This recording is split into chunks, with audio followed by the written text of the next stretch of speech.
আমি আজি এই প্ৰতিবাদী কাৰ্যসূচী লৈছো আমাৰ হাৰ্টথ্ৰব জুবিন গাৰ্গৰ ন্যায় বিচাৰি আমি এই কাৰ্যসূচী লৈছো অসমৰ 6 জনগোষ্ঠীক জনজাতিকৰণ মৰ্যাদাৰ দাবী জনাই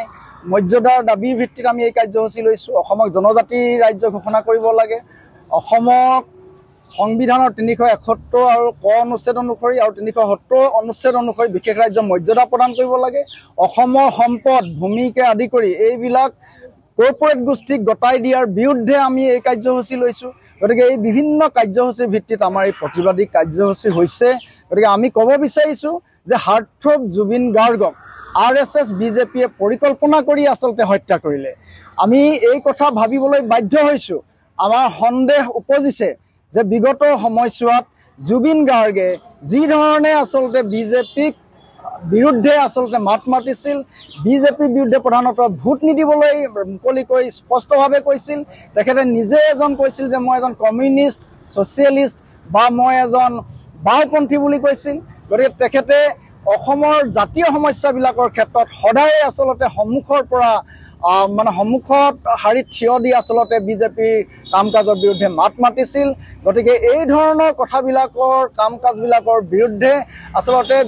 হিমন্ত বিশ্ব শৰ্মা আৰু বিজেপি চৰকাৰে সাংঘাতিক ধৰণে ভয় কৰিছিল ভয় খাইছিল যে ভৱিষ্যতে এই ধৰণে যদি জুবিন গাৰ্গে লাখ লাখ ফলোৱাৰ্ছক যদি এই ধৰণে মানে জাগিত কৰি থাকে তেতিয়াহ'লে আমাৰ কাৰণে সাংঘাতিক ধৰণে মানে সাংঘাতিক প্ৰত্যাহ্বান হৈ পৰিছে গতিকে এই প্ৰত্যাহ্বান আসলতে বিজেপি আৰএছএছে গ্ৰহণ কৰি সুপৰিকল্পিতভাৱে বহুদিনৰ পৰা এই ষড়যন্ত্ৰ ৰচি এই সিদ্ধাৰ্থ শৰ্মা আৰু শেখৰ গোস্বামীক আসলতে ব্যৱহাৰ কৰি লগতে শ্যাম কানু মহন্তক আসলতে ব্যৱহাৰ কৰি এই জনপ্ৰিয় হাৰ্টথ্ৰব জুবিন গাৰ্গক আসলতে হত্যাৰ কৰিলে এই কথা আমি ভাবিবলৈ বাধ্য হৈছোঁ গতিকে আমি উচ্চ পৰ্যায়ৰ ন্যায়িক তদন্ত ক্ষিপ্ৰগতিত কৰি লৈ আসলতে দোষীক দৃষ্টান্তমূলক কঠোৰ শাস্তি দিবলৈ আমি দাবী জনাইছোঁ গতিকে এই কাৰ্যসূচীৰ জৰিয়তে প্ৰধানতঃ আমি এইখিনি কথা উত্থাপন কৰিছোঁ আৰু সমগ্ৰ জুবিন প্ৰেমী ৰাইজ অসম প্ৰেমী ৰাইজক আসলতে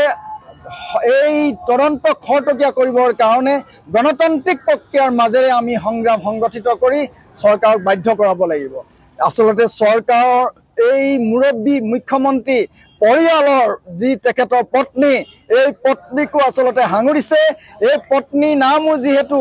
এই যি ছিংগাপুৰত যি ফেষ্টিভেল নৰ্থ ইষ্ট ফেষ্টিভেল এই ফেষ্টিভেলৰ লগত কিবা প্ৰকাৰে জড়িত আছে বুলি সন্দেহ প্ৰকাশ কৰিছে সেয়ে হিমন্ত বিশ্ব শৰ্মা ডাঙৰীয়াই এই কথা স্পষ্ট কৰিব লাগে অসমবাসী জনগণৰ সন্মুখত যে তেখেতে এইটো প্ৰমাণ কৰিব লাগে তেখেতৰ পৰিয়াল এই কাৰ্যসূচীৰ লগত জড়িত নহয় এই কথাটো অন্ততঃ অসমবাসী ৰাইজে জানিব বিচাৰিছে গতিকে এইখিনি কথা